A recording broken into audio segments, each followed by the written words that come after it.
Hello there and welcome to the launch of ourPower. It's a vision for a clean, affordable and dependable energy system for everyone. My name's Amy Bainbridge. I'm the ABC's Consumer Affairs Reporter and I'll be your MC for this event today. Before we go any further, I'd like to acknowledge the traditional custodians of the country throughout Australia that we are all on today and their connections to land, sea and community. I'm speaking to you today from the lands of the Wurundjeri people of the Kulin Nation, where I work. I pay my respects to elders past and present, and I extend that respect to all Aboriginal and Torres Strait Islander peoples here today. And I would encourage you to research and connect with culture in your area and take a moment in nature to connect with the country you are on. We've got a really full schedule today, so we'll get straight into it. I'm just going to outline the agenda and then we're going to hear from some of our awesome speakers that are joining us for this webinar today. We'll be hearing from all about the ourPower initiative and how it can help to drive the transition to an inclusive, sustainable, zero-emission energy system that benefits all people and communities and, of course, the environment. We'll hear first from representatives of the three organisations who initiated and are the stewards of ourPower. Now, they are the Australian Council of Social Service, the Total Environment Centre and Energy Consumers Australia. Now, to talk about what we're going to talk about what ourPower is, why it is needed and how they envisage it being used. And we're also going to talk to social researcher Rebecca Hunt and author Rebecca Huntley on how ourPower is reflecting the views of the community. So that discussion to come up later. And then we'll hear from three different organisations, the community organising group Voices for Power, community-focused Aboriginal organisation Original Power and the Australian Energy Market Commission to talk about how ourPower can be used by policymakers, advocates and communities. And then we're going to finish up with about 30 minutes with almost all speakers to take questions from the audience, except for Rebecca Huntley, who unfortunately won't be able to join us for that Q&A due to a prior commitment. But if I can remind you, if you do have any questions for that Q&A, make sure you pop them in the Q&A function of this webinar. We'll try and get through as many as we can.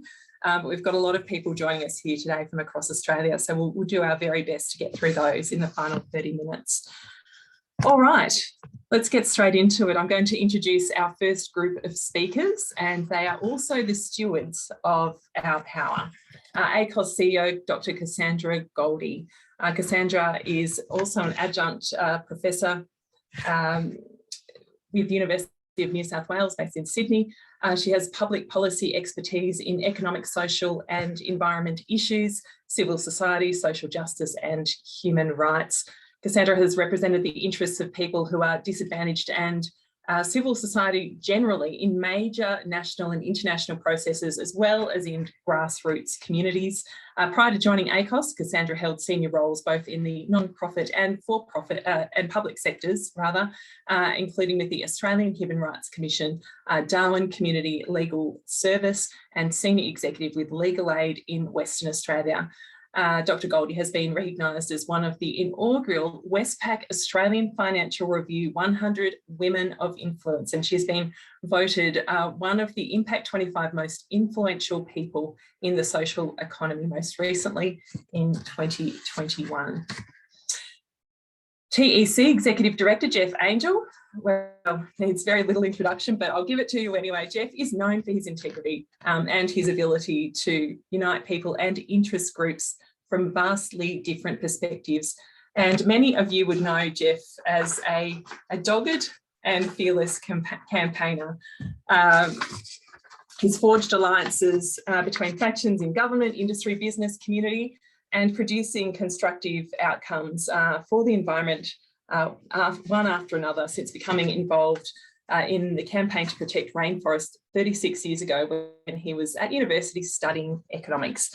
Jeff's achievements range from pushing policy and legislation to protect clean air, restore urban rivers, conserve our coasts, wetlands and wilderness, combat climate change, reform business and government, to embrace environmental sustainability and prevent broad-scale land clearing and save our common green spaces and more.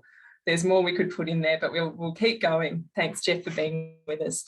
And finally, just to round out this first panel discussion, Lynn Gallagher, who is the CEO of Energy Consumers Australia, is with us as well. She's an economist, an econometrician, I knew I was going to muck that up, by qualification, and has substantial experience in economic modelling and policy reform processes. She's worked with the Council of Australian Governments and in strategic issues management in the corporate sector. Her career has seen her spend 15 years in a technical environment, followed by 12 years in practice and as an advisor. And prior to her appointment as ECA's Director of Research, Lynn was Executive Director of Industry Development at Energy Networks Australia. So Lynn brings to ECA strong insights and a strategic focus and a consumer advocacy perspective, which has been honed from her work with network businesses, retailers and regulators. I can't really think of anybody who has such a rounded experience from different perspectives in the energy. It's very impressive. I'm going to hand over now to Dr. Cassandra Goldie, who's going to kick off this first part of the session.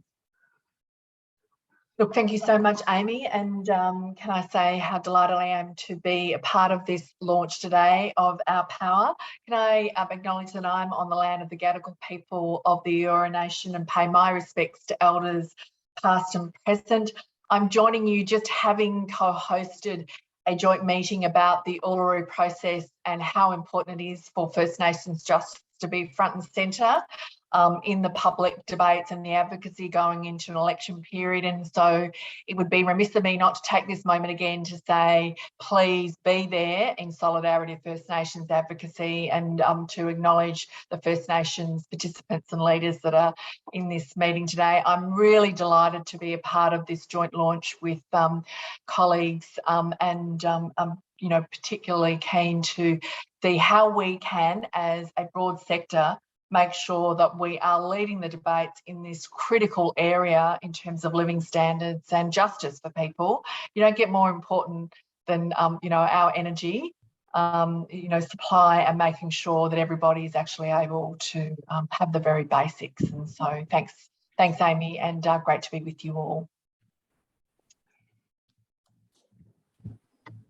I think I'm passing to, is it Lynn? Am I passing to you, Lynn, next? Or is it to you, Jeff? I think it might be to you, Jeff. That's it. Over to you, Jeff. Great to see you too. Yes, good afternoon, everyone. This is an incredibly important development to how people and citizens and local energy generators involve themselves in the national electricity market. There's already quite obviously a big energy transition underway we're trying to work with an incredibly complex system. As the only environment NGO, Total Environment Centre has been involved with the national electricity market for over 12 years. It's been at times very frustrating, very difficult to penetrate the narrow philosophy and institutional arrangements, and the collaboration today that we're announcing with ECA and ACOSS is a very real attempt to open up the national electricity market to people who are consumers, people who have social and environmental values, people who are generators of electricity, whether on their roof or on their farm. And it reflects a maturing of the electricity system. And what is important about what you're going to learn about today and what we have arguably put together as three custodians is that we are working to open the window on the NEM and let the light and power of the community in. Thank you. Thanks, Jeff, and I'll take over from my wonderful colleagues, and ECA, Energy Consumers Australia, is very proud to be part of this initiative. It's been done with people and by people and for people. One of the magical moments was, in fact, a town hall, virtual town hall meeting, where a number of us who've as you've heard, have a long history in environmental values or social justice values, or in my case, experience in a technical environment, we can be motivated to represent the interests of residential and small business consumers or people. But the real magic was when we actually took it to a town hall and got people's feedback and input, and the key thing in that was listening. And so again, today we're going to do some sharing with you, but we're also interested in listening and getting your feedback. Just a little sentence, I guess, about who is Energy Consumers Australia. So we're a national organisation. We work across the country. So we include Western Australia and Northern Territory, which often gets sort of left out because they're not part of the national electricity market or the connected system. But we represent, or we raise the concerns and issues of residential and small business consumers in how the energy transition is going to play out. We often talk about how people are driving the transition, but also things are going to be asked of them in the transition. And it's important that what they're being asked to do results in a better future for them, and a future that is more inclusive and just and fair. So I'm going to hand over to Kelly to give you a few more details about exactly what ourPower is.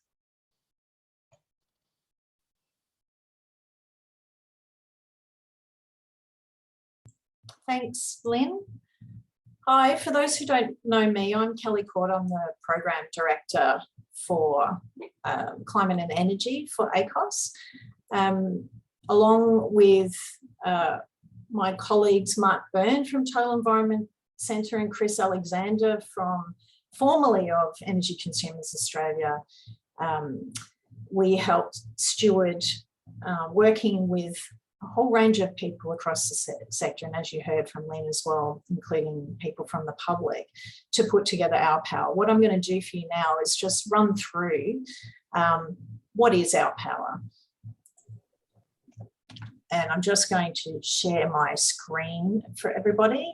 And here we go, put it on.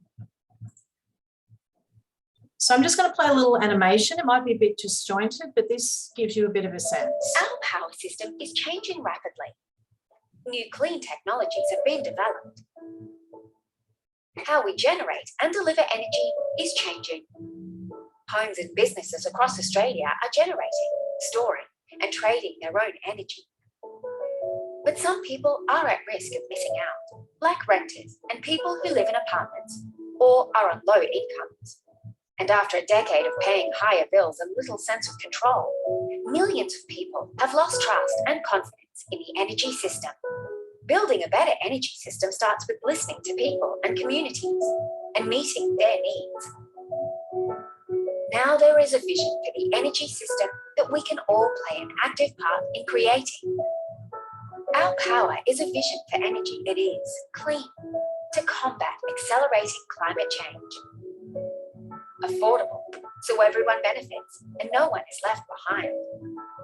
And dependable, to meet the challenges of the future. Bringing together people, industry, governments and communities. ourPower provides a set of tools for policymakers, energy companies and other decision makers to help them work with us to deliver clean, affordable and dependable power for all. To find out more and to become a friend, go to ourpower.org.au.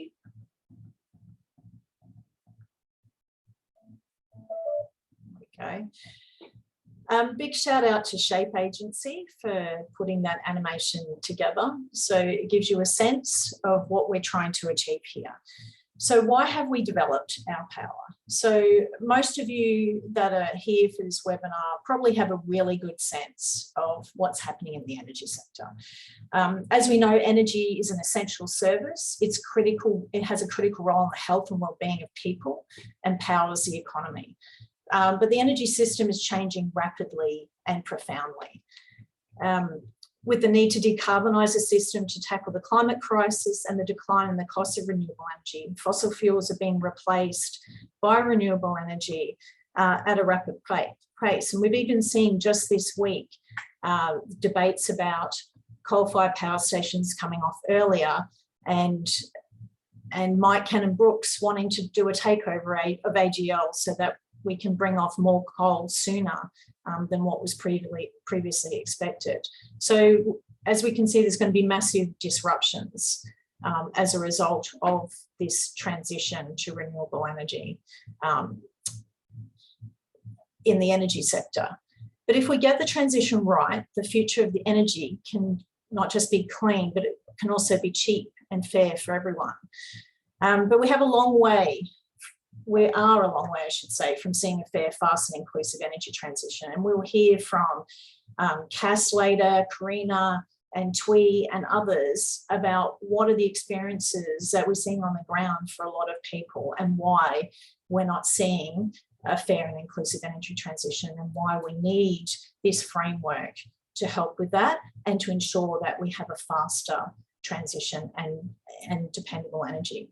So what we need is a people-centred energy transition that's inclusive and improves outcomes for all individuals, the community environment. Too often we go into energy reforms and we talk about engineering solutions and technology and what the market can do. And we forget that we need to be thinking of what people need and want. So that's the aim of ourPower, is to really put people at the centre. So what we've done is we've developed a framework for decision makers. It's a tool for people to use. It's underpinned by a vision, the vision being an inclusive, sustainable, zero emissions energy system that actively improve outcomes for all people, communities, environment. And it has at its heart a set of core values that helps guide decision makers. That, as I said earlier, energy is an essential service and everyone has the right to access clean, affordable, dependable energy. Now, to ensure that we can achieve the vision and be guided by these values, we developed 5 principles. They're not in any order and they're all equally important.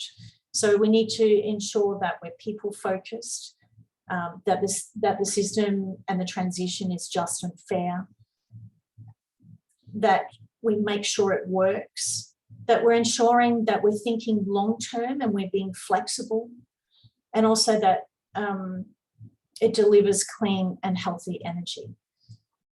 Now, with these principles, what we have also done is developed what we call principles in actions, which guide how these principles can be applied. So when you go to the website, you'll be able to see a drop-down menu under each of these principles that will explain some of the things you need to consider when you're trying to be people-focused or making sure it's fair and equitable or thinking long-term. We've also thought long and hard about what sort of a process we need. We want to think differently when we're applying the vision and the principles. So we've suggested we need to do much more co-designing of solutions and utilising human-centred design principles. And on the website, you can see that we've made a suggestion for a problem-solving methodology that brings people into the design of solving problems and developing solutions. So how do we use ourPower? So as we've mentioned before, it's a tool for anyone making decisions about the energy transition.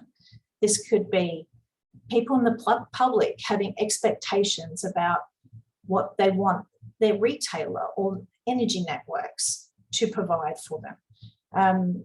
It can be about market bodies and how they think about what is in the long-term interest of energy consumers. So it's broadening that definition that we see as that's currently the objective that's sitting around the energy market, to take into account the principles that we've talked about. It's to help guide conversations and processes and enhance engagement, to co-design and co-develop, and then evaluate our policies.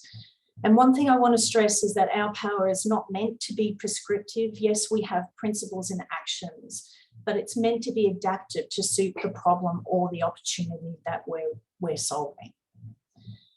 So quickly, I just want to mention how this was developed, and we've heard Lynn talk a little bit about it in terms of we did hold a public forum, but just this this initiative came around as a number of us consumer advocates were going to the dozens of energy reform processes and consultations on a weekly basis. And as I said before, you know, hearing about we need to solve this engineering solution, and, you know, if only we redesign the market in this way, and if only the technology did X or Y, and people engaged more. And what really struck us is that we weren't talking about what people wanted and needed and how the energy system was working for them. So we partnered with ARENA and the AMC to develop a process around what was called energy access and pricing. And through those series of workshops, what came out of that is this demand for a vision, a better vision, and a set of principles. And we use that vision and principles in that process, which resulted at the end in a set of rule changes that hopefully will not only improve our ability to access new distributive technologies like solar and battery, but to ensure that that the costs of doing so will be more equitable. So that's an example of how this process was used. We ran a series of workshops. We did that public consultation, and now we have the launch. It was also informed by research. The ECA do a lot of consumer sentiment research, academic research also inform the development of this as well. And I just want to stress that as the stewards, we consider this as a living document, and we intend to undergo review and revision to continue to reflect community values and expectations and reflect the learnings as people use it. So on the website, there's an ability for you to share your stories and give us feedback. And I particularly want to mention that, you know, due to COVID and other reasons, it was really hard for us to often get out and get into every community. And we just want to acknowledge, for example, that we weren't able to engage as much as we would have liked to, in particular with First Nations communities. So we would like to continue engaging with other groups, including First Nations communities, as we go forward to make sure that we're truly representing the communities and people across this nation. And then finally, we're asking people to become a friend of ourPower. So on the website, your organisation can become a friend and be part of a community of people and organisations putting people at the centre of energy transition. So as I mentioned before, you can use ourPower in whatever way works for you that enables you to put consumers and people and communities at the heart of the transition. And this is an example, the logos on this page, of some of our early adopters of organisations that have said this is really important to them. And we're really encouraging other organisations to become friends, to share your learnings, and to work with us to evolve ourPower. Okay, I'm going to stop now and stop sharing. And Amy, hand over to you to have a chat with Lynn, Jeff and Cass further. Yeah, great. Thanks so much, Kelly. And that gives a really good, I guess, introduction to exactly what ourPower is, but it's time to dig into it a little bit more, and we'll try and stay on schedule. So I want to ask Cass, Lynn and Jeff, we'll start with you, Cass, put you in the hot seat, but why did your organisation decide to be part of this process and help create ourPower? Look, thanks, Amy. And I just want to acknowledge my colleague, Kelly Court, for her extraordinary work, you know, on this front and on so many other fronts. We try and look very big and very powerful, but we're a pretty small team, and Kelly is essentially often single-handedly doing this work. So I just really want to acknowledge that, and with a great desire to continue to have a big influence. And this was one of those, you know, where, as Kelly said, you know, there's a lot of processes that say that they are looking to, you know, what is it, Lynn? Keep the lights on, you know, make sure people can pay their bills and all the lovely rhetoric that comes out often from our, our leaders. But we were so often finding that we were the voice that was going, but what about? Have you actually thought about people most at risk at the front of the debate rather than, oh, we'll think about that later? And, particularly people and communities on low incomes, people living in rural and remote areas, those who are often really excluded from decision-making and design processes. And as an organisation that's very strongly committed to ending poverty and to tackling disadvantage, and knowing that in the transition and the climate crisis that we are, up for responding to, the people on lower incomes, people who are from communities with least resources, are both some of those with the best ideas for actually how to doing it really efficiently and effectively, frankly, and cheaply, and also at most risk if they are not included in the design. And so it's pretty simple at one level to say, let's think about the people rather than the tech fix first. This is not to dismiss the power of great technology. It's extremely important. But we also know that with some of the brightest ideas that are coming through, and they are rapidly being implemented, if we get the design wrong, we will face decades of devastation for people who are excluded from benefiting from them. And Kelly has highlighted a number of those particular groups, for example, renters versus homeowners, people with low incomes versus those with a lot of wealth. Because the reality is that if you're pretty well set up these days, you know what, you can pretty much not pay for anything for your energy, and you can also really rapidly reduce your emissions, and happy days. That's a fantastic outcome, but that is not the picture for many people on low incomes. And so this is a shared resource. We've got a shameless agenda here, don't we, Kelly, which is to make sure people most at risk are at the front, not, those ones that we think about later. And that's the heart of this work for us. Thanks, Amy. Thanks, Cassandra. Jeff, did you have anything that you wanted to add to that before we move on to the next question? Yes, I think I'd like to give a bouquet to the Energy Consumers Association, because they have been established for quite a long time, and they have been funding advocates from the social and environmental sectors. So it's partly their fault that we're here, because once the advocates got together and saw the incredibly insular nature of the national electricity market and the rule-making processes, and I'll give them credit for continuing, and particularly our advocate, Mark, who's been with us almost 10 years. I think we had about 3 or 4 others before that. So it's been a very difficult, intellectually challenging exercise. And what the national electricity market was doing, even though it said it was serving the long-term interests of consumers, was that it was interpreting it in terms of the status quo. And that old status quo is now receding, and we quite obviously have a massive new transition that not only affects people across a broad range, but also involves them as generators of electricity.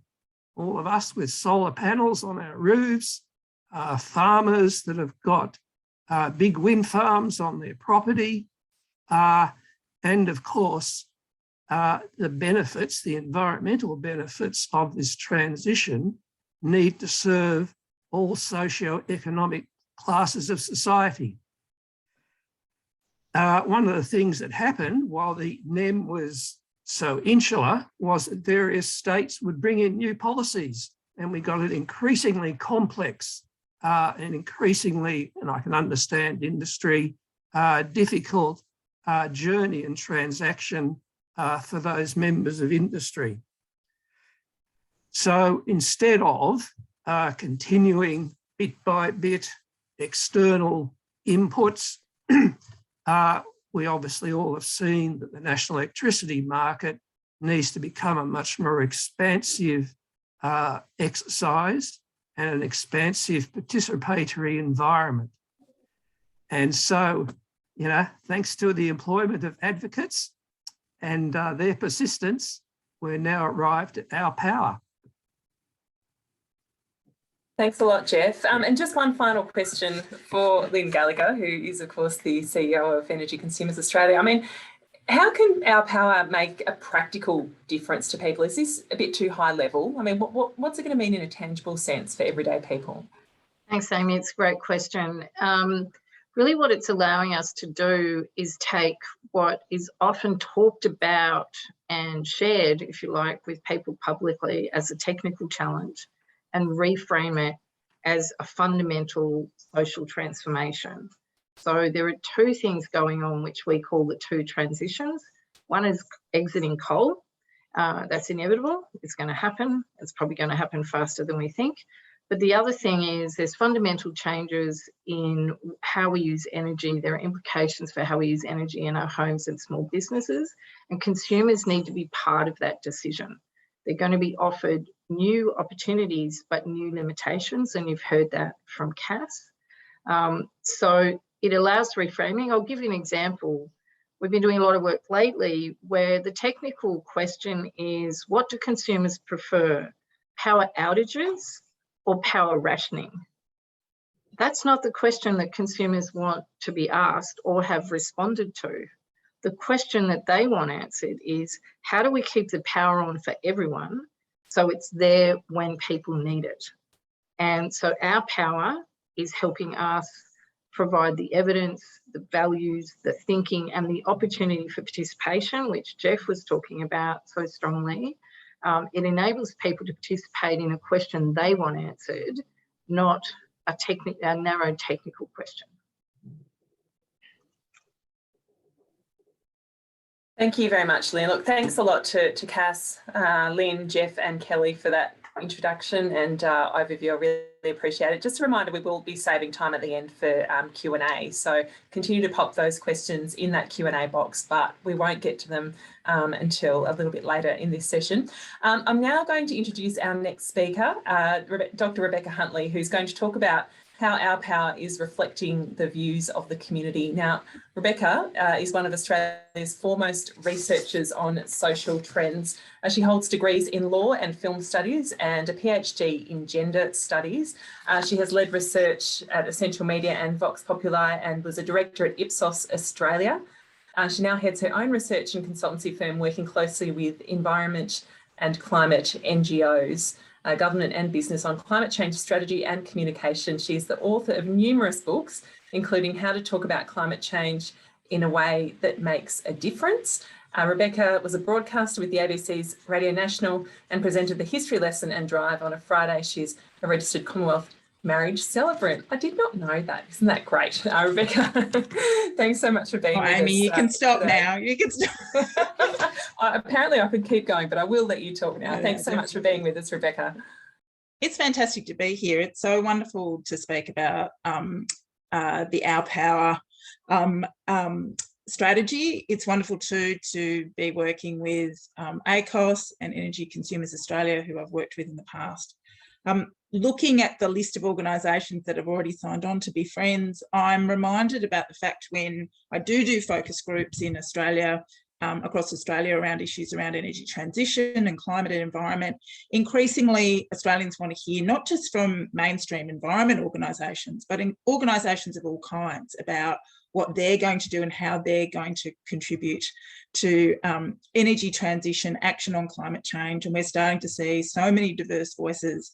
And when coalitions like this come together with a plan like this, that really does cut through, and it gives everything, it gives what's being suggested a lot more authority, particularly with people who, like I said, want to hear from organisations other than environmental organisations and climate organisations about what we're going to do with climate.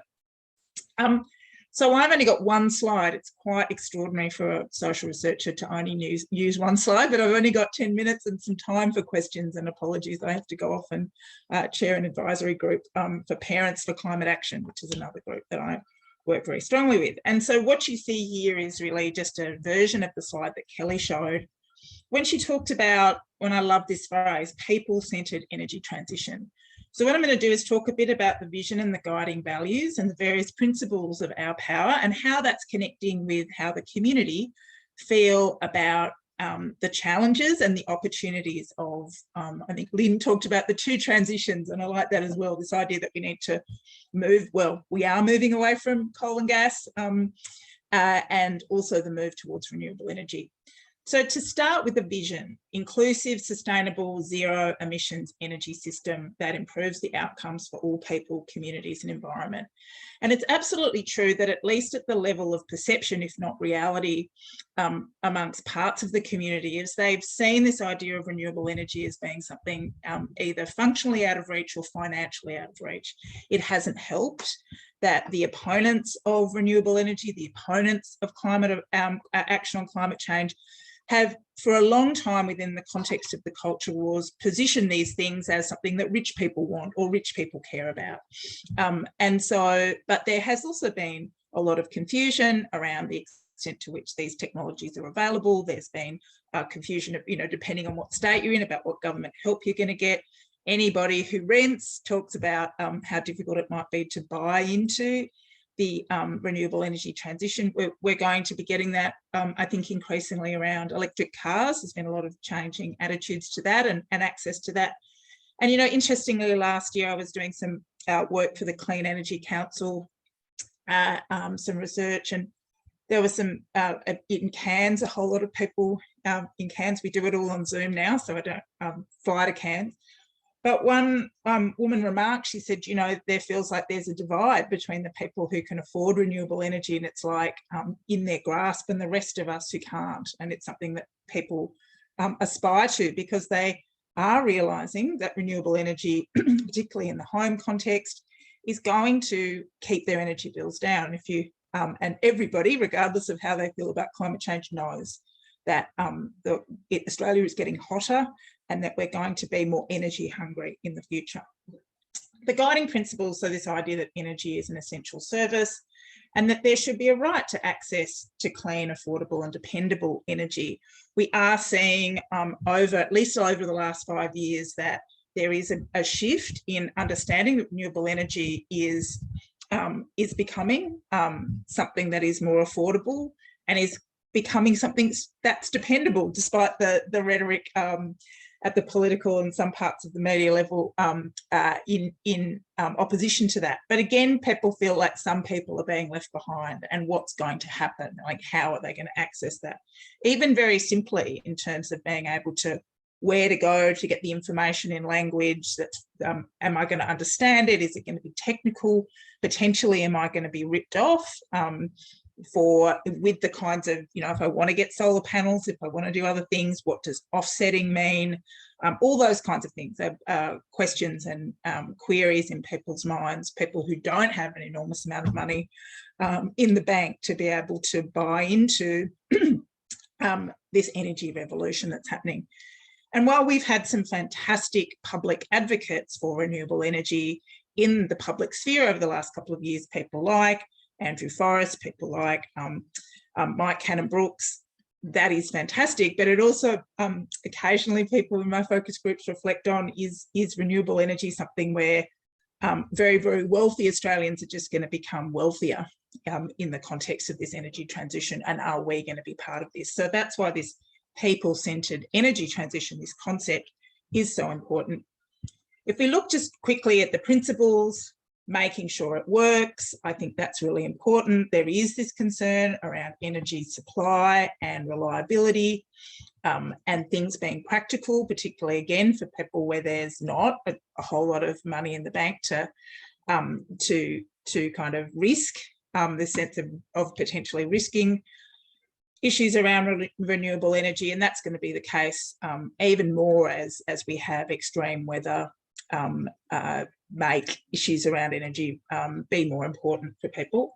Delivering clean and healthy energy as well. We're seeing in some cohorts of the community that they are making that really, really strong connection between renewable energy and a healthy environment, but also a healthier society as well.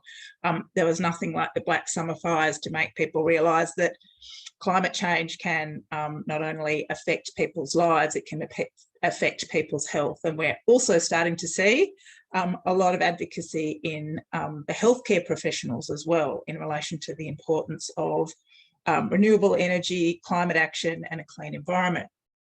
I think I've spoken a lot about the importance of being people focused in this and understanding the diverse needs of different kinds of communities and the anxiety that some communities are being left behind. We can't afford to let the energy transition, protecting our environment or action on climate change being seen as something that only people in wine bars in the inner city care about.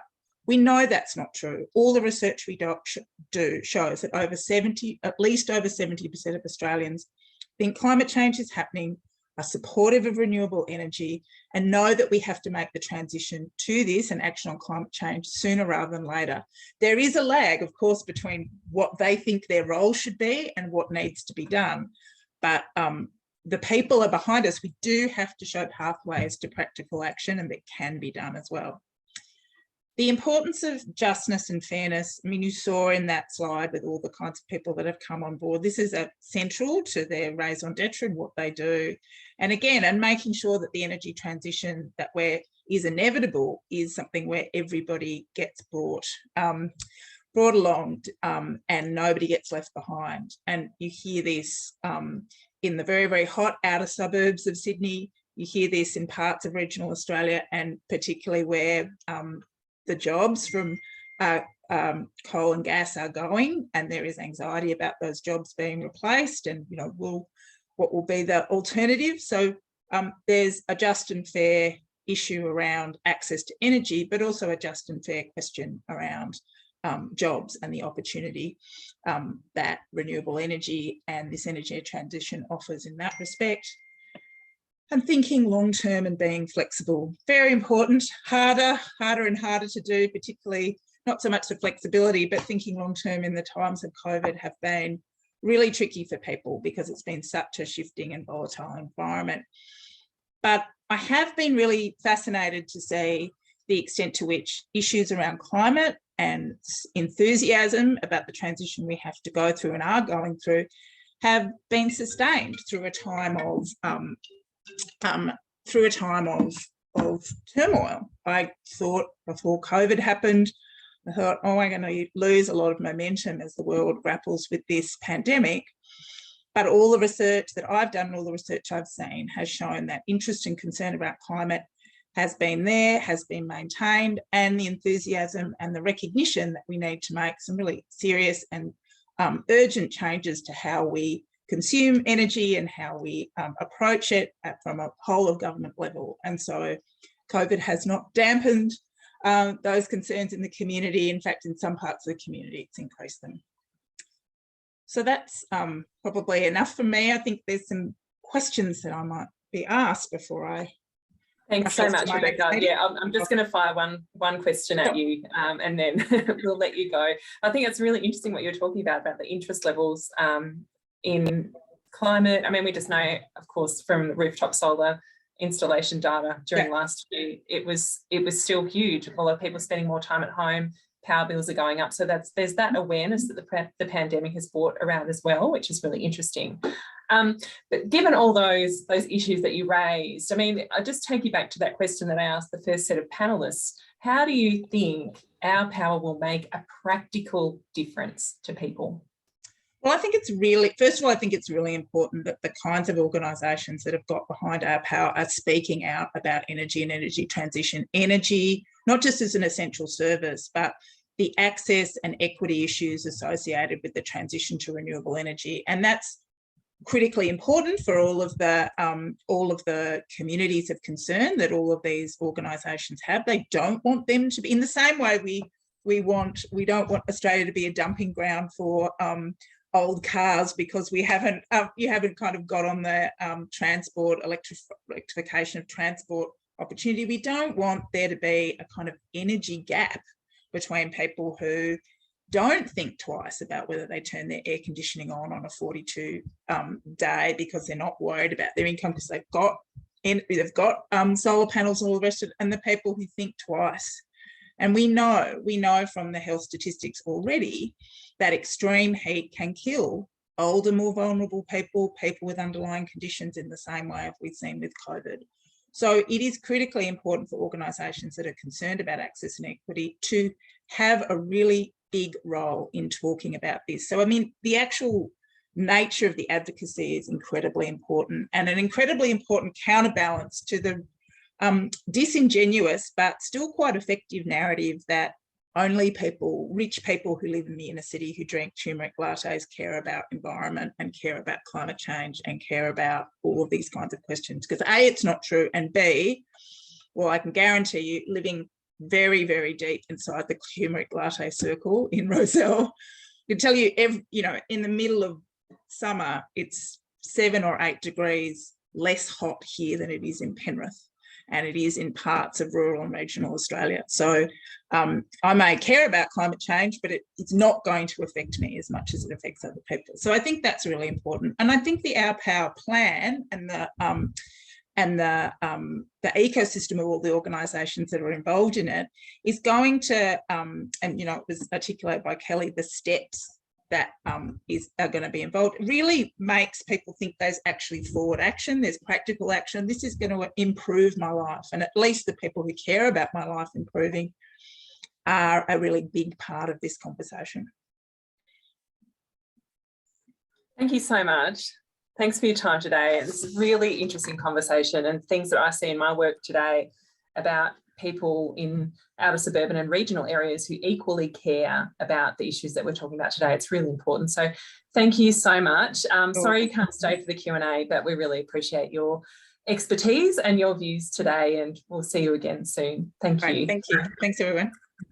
Time now to welcome to the virtual stage our next set of speakers this afternoon. Tui Nguyen is the organising lead on the Voices for Power campaign for affordable clean energy for all. Tui has experience in advocating for climate action with the Australian Youth Climate Coalition. Tui is particularly passionate about working with ethnically diverse communities to ensure equal access to opportunities and resources so that these communities can thrive. Through this project, she hopes to support communities to address their concerns about power and the environment. Thanks for being with us, Tui. Karina Nolan, who is the CEO of Original Power. She's a descendant of the Yorta Yorta people. She is an experienced manager and organiser of complex programs and initiatives in Aboriginal communities, and has worked as a facilitator, trainer, researcher and strategist alongside Aboriginal and Torres Strait Islander women, young people and communities for more than 25 years.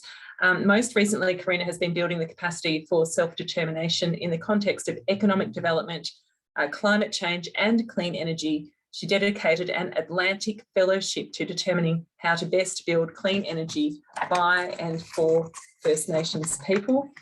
And Ben Barr, the CEO of the Australian Energy Market Commission. Ben has over 20 years experience in energy and climate change policy and has a deep understanding of the national energy market, of course, and opportunities for renewable energy. Directly prior to becoming the CEO, he spent 6 years as Deputy Director General in the Queensland Department of Natural Resources, Mines and Energy.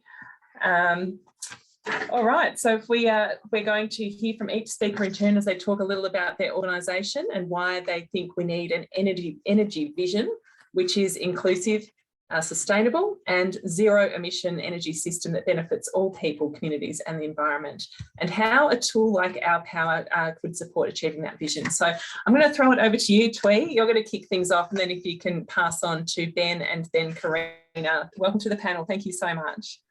Thank you so much, Amy. Hi, everyone. My name is Tui Lin Nguyen.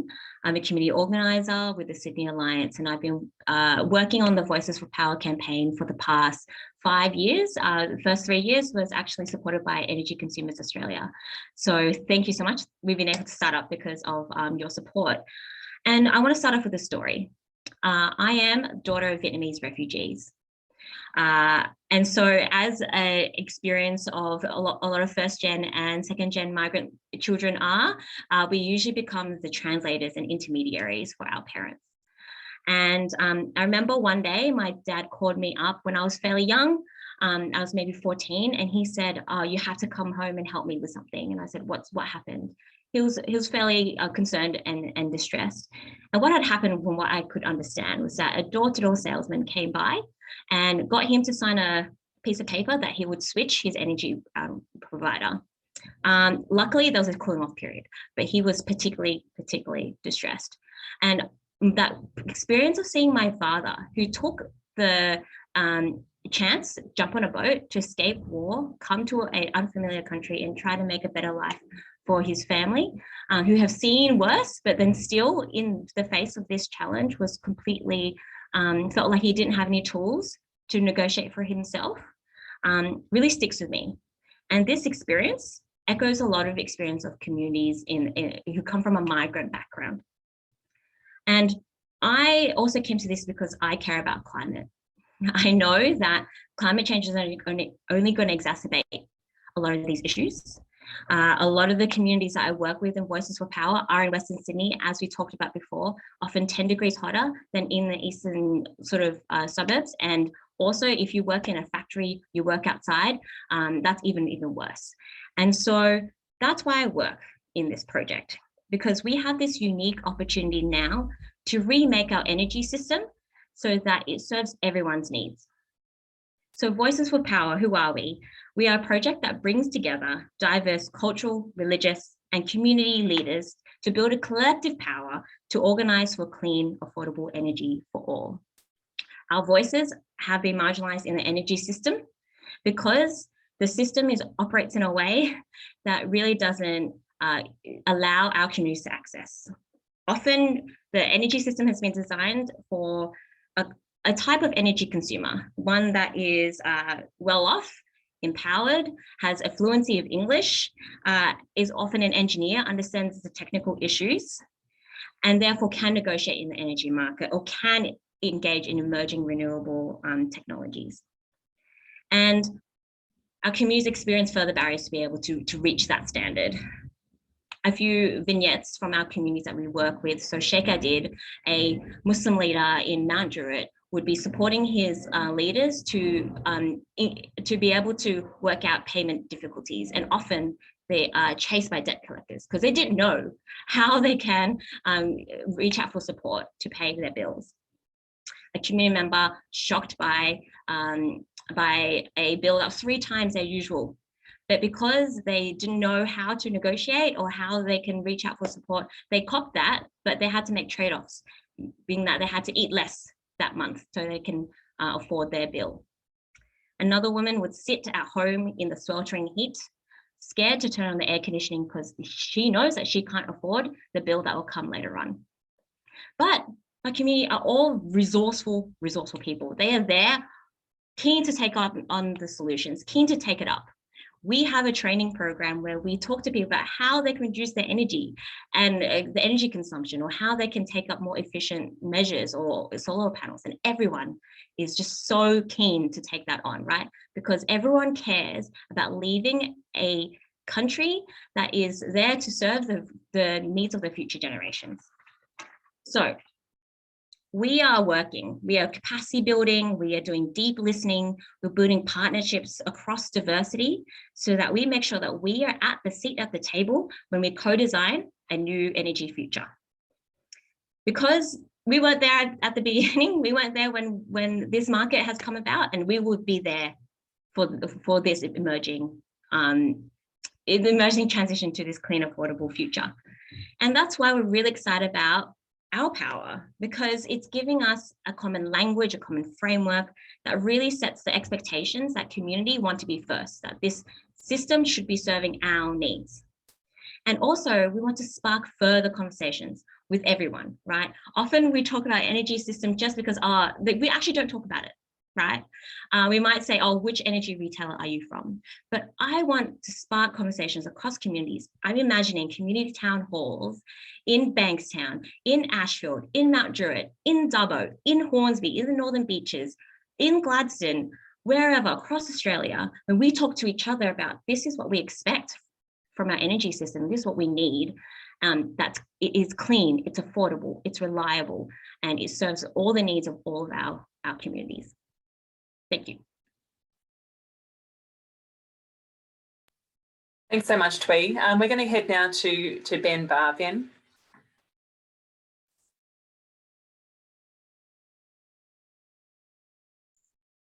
You just unmute yourself, Ben. There's always one, isn't there? Thank you, Amy, and thanks, Twee. That was a great intro as well. I'm the Chief Executive of the Australian Energy Market Commission. I'll just say a little bit about us and what we do. Some of you will know us, some of you won't. And then I'll talk about why we think ourPower is such a great initiative and how we've been involved.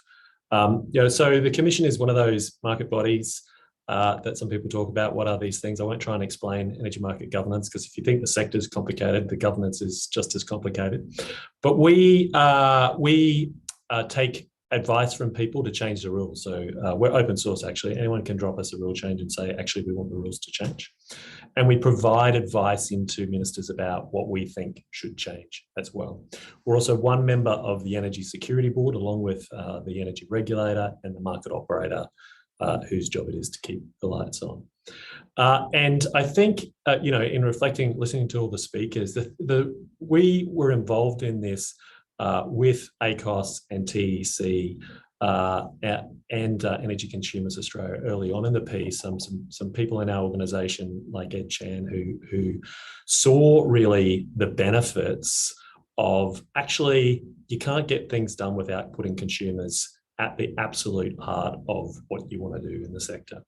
And I think everyone's kind of had that intellectually, but what ourPower does is really bring that forward. And so we were involved with ARENA about setting up some forums where these kind of conversations started, and we saw it through. And we saw it through in what Kelly talked about in the distributed energy access and pricing rule changes, which weren't a reform which everybody was happy with, but I reflect on it, and I reflect on the role that the participants of ourPower and the way it went about built the case for reform, that this was actually about human beings, about customers, about giving them benefits and having them at the heart of that decision making. And without that, there wouldn't have been any change. And that's my reflection, that actually without that collaborative model with the customers at the heart, those reforms would have never got off the ground. And so that's the thing in the Commission that we're thinking about, and we want to, this is just such a great initiative for us, and how we, there isn't one consumer either. I think sometimes market bodies have been at risk of trying to simplify what is really, really complex. And there are lots of different consumers, and there are lots of different parts of people who want different things out of energy. And how do we get that collaboration early on? And that's something that we want to take forward. And I also reflect, I think things are changing, and they're changing quite quickly. I've been in energy and climate for a long period of time. I don't think anyone is actually, there is no debate anymore about where we're headed. We're headed to net zero by 2050. That kind of ugly debate, I think, is gone. It's now about how we get there, and it is quite difficult. It's quite challenging, but we need consumers, we need their views, and we need them at the start of processes, not at the end. That's it from me. Thank you, Amy. Thanks a lot, Ben. Heading now to Karina Nolan. Karina. Hi, thanks everyone. Thanks for having us. My name's Karina Nolan. I'd also like to acknowledge country coming at you from Kulin Nations. And for those who don't know us, Original Power, we're an Aboriginal-led organisation really focused on building the capacity of our mob to determine what happens on country, but particularly in the context of climate change. So that means we're often building capacity, connecting communities with each other, and doing a bunch of on-country organising. So we're doing that in the context of, our communities experiencing, some of the highest temperatures nationally and feeling the impacts of warming climate, but also having inadequate power to keep houses cool. So I want to talk a little bit about what's happening for some of our communities. And then because of the research we've done over the last 18 months, we've launched the First Nations Clean Energy Network. So I want to talk a little bit about how we came to do that. And then I think how we can, utilise this tool that ourPower has developed to make sure that some of our mob who are really experiencing extreme energy insecurity can actually be part of the kind of energy transformation. So, I think as many have already said, there's no doubt that we're seeing, a shift towards renewables. It's not happening in the future, it's happening already. But what we're concerned about is, while we need to see the scale of energy change happen really urgently, we want to see it with pace, but with justice. And we know that so far what we're seeing, regardless of the technology, and a lot of the large scale export projects, we know that the technology isn't issue, and even the smaller scale projects, policy is often a problem. Those large scale projects will need to rely on First Nations consent, First Nations land, access to resources. And so we need to make sure that our traditional owners and communities are front and centre of the kind of next stage of development of this industry. And what we're really seeing is that there's been very limited participation at any of the scales, from that sort of household scale through to medium through to large scale export projects. We've actually really not been nearly adequately involved. So due to sort of this, these issues that were becoming very clear to us, we ran sort of 18 months worth of, roundtables, conversations in cities, homelands, about the need for clean, affordable power for our mob. And this is where we started to hear all of the stories. And I'm sure these were some of the stories that, brought ourPower to be. I suspect not as many from outstations and Aboriginal people as would have needed to be in this report. And we can sort of talk about how we're involved in utilising the tool going forward. But what we were hearing was that people were taking it in turns to keep one room in the house cool so that people could sleep in it. People were choosing between keeping a fridge on or keeping the lights on. So when we think about, how ourPower is talking about power as an essential service, what we would be saying is that we're not seeing the delivery of that essential service for tens of thousands of our people right around the country.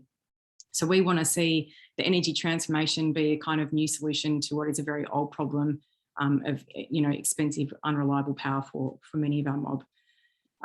So one example that Original Power's been working on, a demonstration project in Tennant Creek, was where ANU did some research, and it sort of came up with around 90% of the public housing residents were losing power every year because they're running out of credit.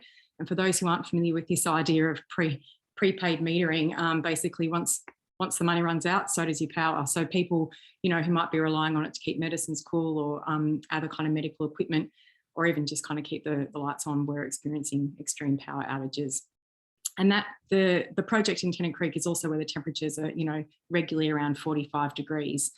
So one of the things that we've been doing is saying, well, here's a policy problem, which is how do we get public assets of a solar panel on a public house? How do we deal with prepaid metering? And we've been working with the territory government and retailers to say, let's trial this in one house, and then can we do that for 10,000 other houses? So we've been doing some of those demonstration projects at different scales to sort of say, here's the policy solution, and then working with government to implement it.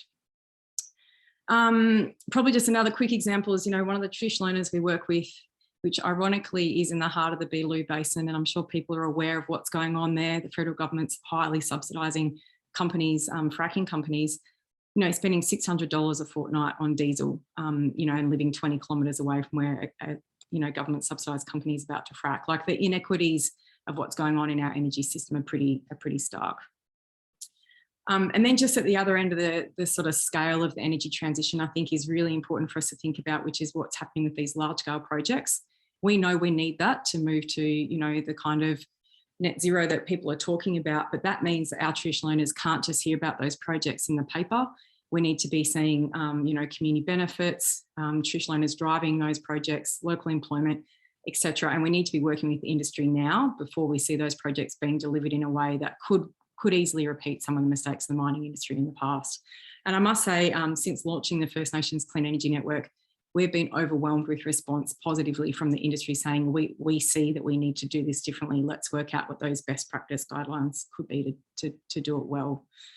So we had all these conversations with people. We were a bit overwhelmed about the enormity of the problems. And that's when we sort of said we need to actually organise collectively to kind of have this national voice, which is, how we sort of formed the First Nations Clean Energy Network. And I'll just quickly tell you about the three kind of key areas of work that it's going to do. But before that, it's probably just useful to say, we've seen this elsewhere around the world. So in Canada, they set up a First Nations Clean Energy, body, a decade ago. And now we're seeing $1.5 billion generated in Indigenous employment contracts. We've got 3,000 small-scale initiatives that are actually driven by First Nations businesses. So it's possible. So I think one of the key things when we interviewed them early on is they said government support, government intervention, investor backing, and a shift in industry attitudes is what it would take. So this is why the network is now, trying to organise and work really closely with both government and industry.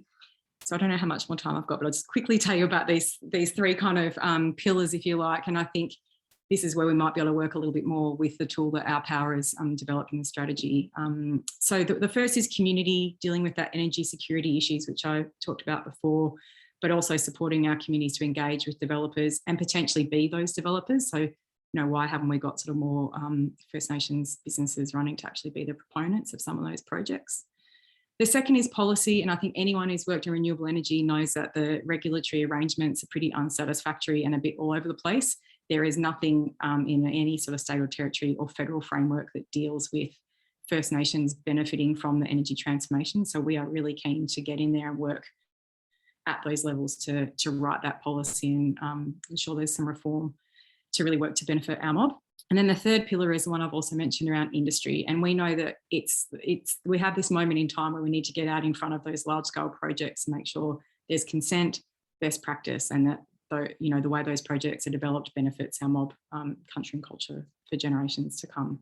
So we're really keen to see this tool further developed to make sure it really applies to all of our communities and the cities, outstations, and towns, to make sure that we can use this moment and this transformation in the energy system to really power all of our people. Thanks. Thanks so much, Karina. Gosh, so interesting hearing from all three of you. Thank you very much. Karina, I'm going to stay with you actually, because again, we go back to that practical question. You were just talking about, your three pillars. Like, how will ourPower fit with what you're trying to achieve in a practical sense? Or is it still work in progress? Is this going to evolve? Can you tell us where are things at for you in a practical sense, do you think?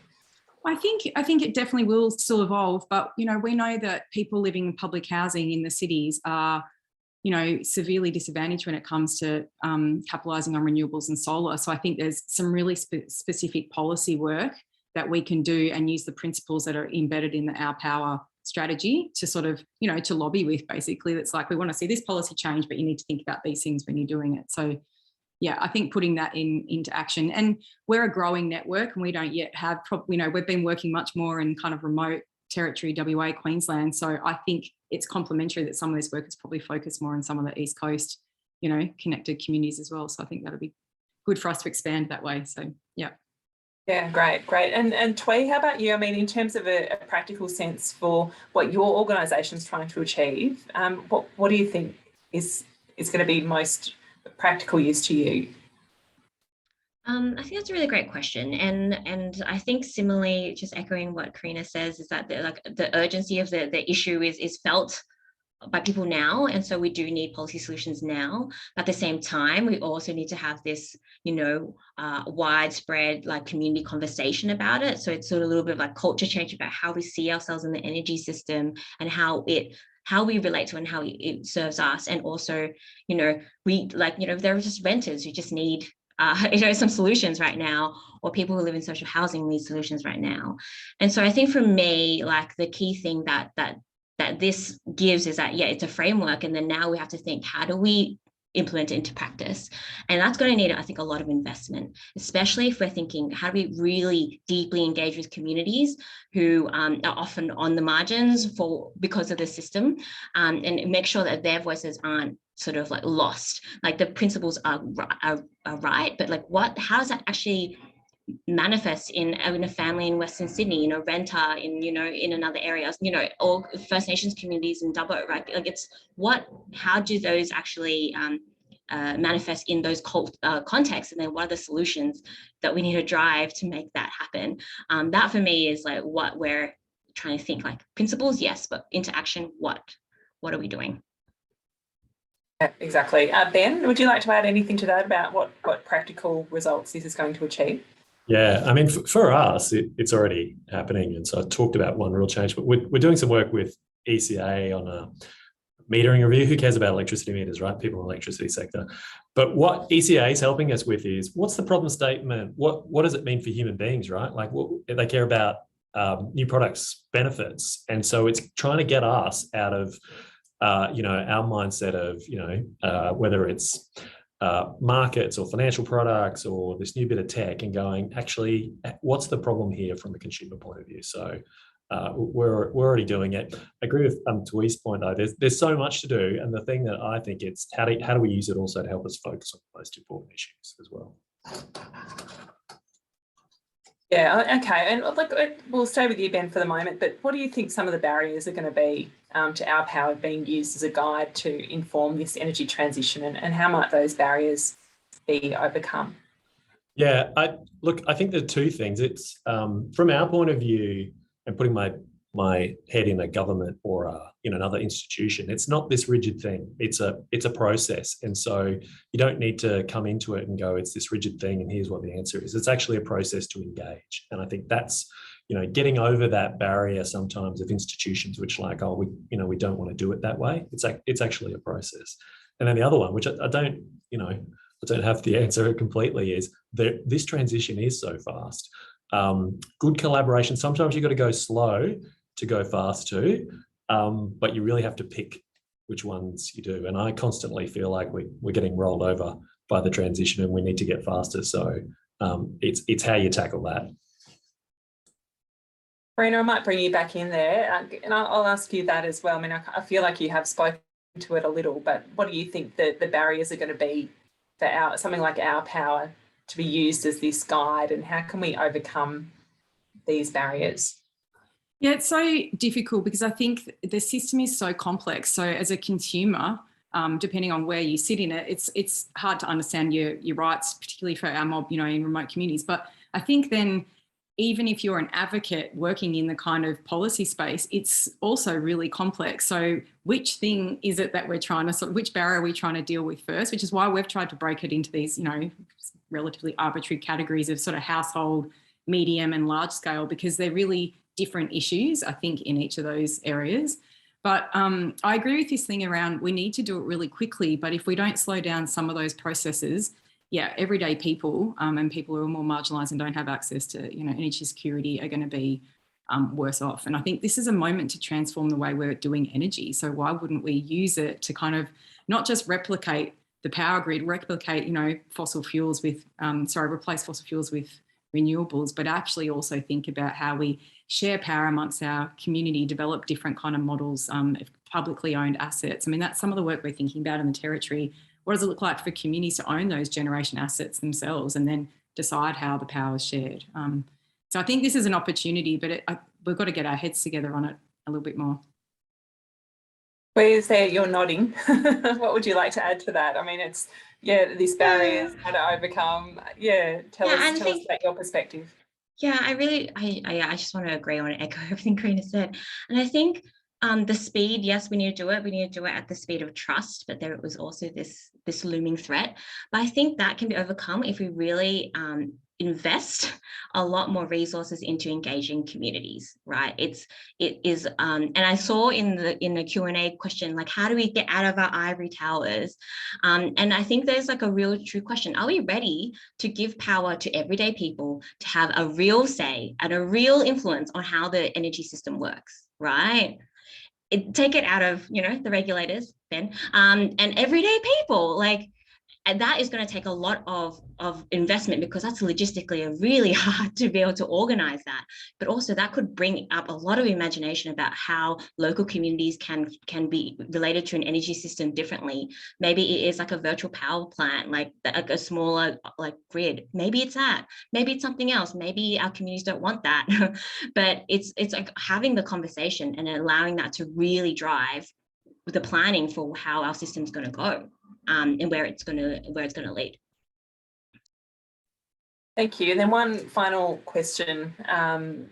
Perhaps Karina, will start with you again. We heard Kelly say ourPower is a living document, and we did sort of touch on this briefly earlier. But in terms of its evolution, I mean, do we need to set goals and timeframes to see practical results from this, or are you comfortable seeing it as a living document that will evolve? What's going to matter the most to the work that you do? Oh, look, I totally get that these things are living, evolving documents. I wonder if there's a way to do some examples, though. This idea of demonstration projects is sort of how we're thinking about it, but kind of picking a significant policy problem that affects multiple people, finding a solution to it, and then kind of going back to government or, whether it's private investors or philanthropy and saying, can you invest in this? And then let's scale it up. So I think kind of embedding it in some real life case studies and examples could be one way to make it really practical, particularly for, you know, we know that it's really specific for our communities, and probably, yeah, so thinking about it as, yeah, what it looks like for particular groups of people could be one way. Yeah, I really like that. Ben, how about you? Like, what do you think in terms of how you'd like to see this evolve over time? Yeah, I mean, similar kind of thoughts really, but it's when people are using it, just capturing the practical application and building on it as we go. So I just think it's one of those things. I mean, it's actually, I mean, the principles are really similar to our new strategic direction. I don't think they're terribly contentious, but it's how you apply them, how you go through the process, how you work through the problems. Wait, is there anything else you'd like to add in terms of how you want to see things evolve with this over the next, you know, period of time? Yeah, and I think there's an aspect like sort of any sort of resource in the energy sector. Like I'm always looking like, how can we make sure that this is in the language of people whose English isn't their first language, and not just translated materials, but like something that's like an easy English, or something that's in like videos and other resources that really can engage people when their first sort of like, I guess, experience of the energy system is just their bill. This is a very different way of thinking about it. So how are we thinking really carefully about engaging with diverse communities and how they understand it culturally? So I think that is somewhere I would love to see some evolution and more resources put to that. Thank you. And I guess, Ben, to go back to you, I mean, you're the, you know, AEMC representative here, so we can poke and prod you a little bit for questions. But I mean, the fact that this ourPower has come about, does that point to some kind of failure in the regulatory system that just simply hasn't helped a broad enough range of consumers to this point? I think it's a great initiative, one that like we're behind. I think the speed of the transition, like it is a big transition. So the sector's gone from this, you know, as a sector about big machines, getting power down one power line. And, you know, customers didn't really have to think much about it 15, 20 years ago. Actually, who cares about electricity? It's just there. And there's just this fundamental transition happening where consumers are generating, consumers care, whether it's to do with the price of power or the access to supply or CO2 reduction. So I just think it's this evolution and it's part of the transition. And I, you know, for one, think it's great and really essential. Brina, is your mob happy with the amount of support and, you know, listening ears that you get from government when you're talking about these issues from the perspective of your community? It's interesting you ask that. So the First Nations Clean Energy Network, we only launched in November, but we're already becoming this go-to as like, oh, do you know the answer to this problem? And what do you think about this from both government and industry? And one of the things we're now putting back to government is there needs to be some coordination at a government level that we will then work with, but the onus shouldn't be on us to be able to answer all those questions. You know, we're not in. Yeah, so people are open for sure. And I think people are really positive about it. Like there is a real opportunity here. So we also want to think about it in that way. And rather than talking to companies assuming they're going to do the wrong thing, we really want to see kind of people role modeling what best practice looks like, because there is a lot of excitement from communities about doing some of these larger scale projects, but we don't want to see them rolled out in the way that we saw, you know, some of the mining industry do that in the past. And we don't want to see massive land clearing in places that it shouldn't be. And there's going to be some nuance there and some really genuine negotiations. So we've got a lot of work to do, but we just feel like we've got this kind of window where people are really open to it. So, yeah. Great. And Twee, how about you? I mean, in terms of the way the industry, I guess more broadly, is serving diverse communities, not just people where English is a first language, for example, how do you rate how the industry is going at the moment in communicating this energy transition that we're in and trying to get people to be brought along with that? Well, I think I'll say that I guess the industry is asking the question, is asking how do we engage with culturally and linguistically diverse consumers? And similarly to Karina, if we've had this experience that they've come to us for the answers. And I have to say, as a young Vietnamese person, I can't speak for my whole community, let alone all of the culturally diverse communities across like Sydney. And also we only work with folks in Sydney, let alone like the different folks in Brisbane and Victoria and how they experience the energy system. So like, I guess it's a call that, you know, they're asking the right questions, but we do need more voices in the space, and that is like capacity building to be able to bring more voices into the space. So I want to really open it up. So it's not just us. And so I think, yeah, going back to the resources question, this is resource intensive, and maybe we should start diverting it into that, but really on the ground community engagement, listening to people, what they need. Thanks, Twee. Now, before I let the three of you go, Ben, just a question in the Q&A for you. Putting people first as a capacity requires a huge change in expertise in organisations like yours.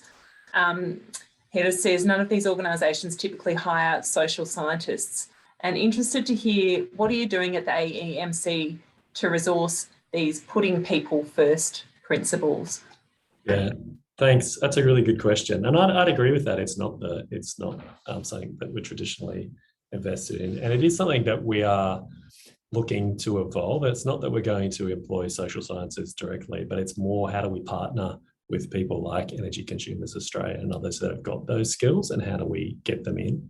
I think it's a really, really good question, and it's something that we went through our process of looking at our strategic direction last year, which was collaborative, and we got people in from the community sector and to listen to them. But I think there's only so much you can do with a bunch of economists in a room, and I think definitely having one discipline in a room is a bad idea, and you need to get multiple voices and multiple ways of looking at a problem. Thank you. I mean, I think that's an issue many organisations are grappling with more broadly, not just relating to energy as well. Look, thank you so much, Karina, Twee and Ben, for that interesting discussion. Really appreciate your time today. It was really insightful. I'm now going to come back to Cassandra, Lynn and Jeff, who are still with us.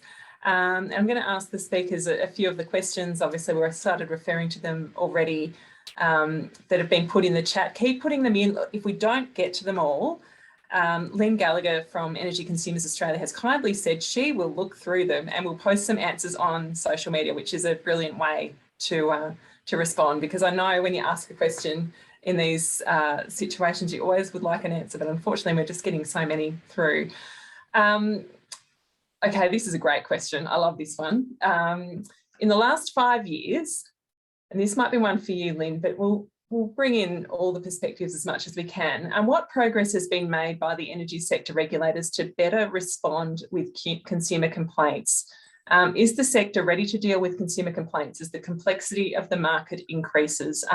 This is a question very close to my own heart. I deal with complaining consumers all the time who are frustrated by ombudsmen, ombudswomen, who operate obviously at the state and territory level. And it can be very frustrating for the ombudsman services as well, who don't always have the jurisdiction, for example, to deal with complaints around the sales of rooftop solar and things like that. Lynn, how are we going with complaints handling in the industry, do you think? Great question. So when I spoke recently I spoke regularly to the ombudsmen who are dealing with complaints, and they're really alive to this. They want to expand their jurisdiction, but they need to be resourced, and that's just not going to come from incumbents. So we have a mature industry that has developed a way of funding external dispute resolution, which is fantastic. But what they're good at dealing with is the 20th century problems, and they've ruled out the 21st century problems as something they are as yet willing to fund. So that's a challenge ECA's up for. I agree with you. I think the complaints are a manifestation of what Ben said earlier. The transition has rushed onto us. Consumers are doing things for themselves, but with that comes, if you like, what we're seeing now is a whole lot of solutions around curtailment. Like there's so much solar that now the system has to go, we have to shut you off, and consumers are going, well, hang on, that's not the deal. I bought the solar system to get away from you guys. So why are you intruding in my space and doing something with my assets that nobody asked me permission for? So this goes to a lot of things the other speakers have said, Twee, Karina, thank you very much, Ben as well, that we need to actually get out and have this conversation with consumers that then informs the design. So we're not explaining why their complaint can't be resolved after the event, or why the policy is designed in a way that consumers won't accept right? I mean, I sympathise with Ben's pace of change argument, but a solution that leaves an energy divide or leaves people unhappy or complaining or not accepting is not a solution. All you've solved is the technical solution or the engineering or the economic solution, and you've created a social movement against all those solutions. So we have to build it in now.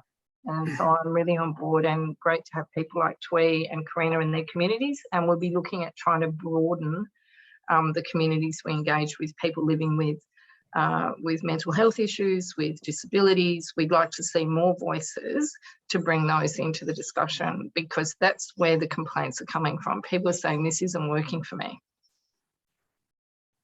Yeah, thanks, Lynn. Or, I mean, sometimes people simply don't know where to get their dispute resolved, which is a real problem.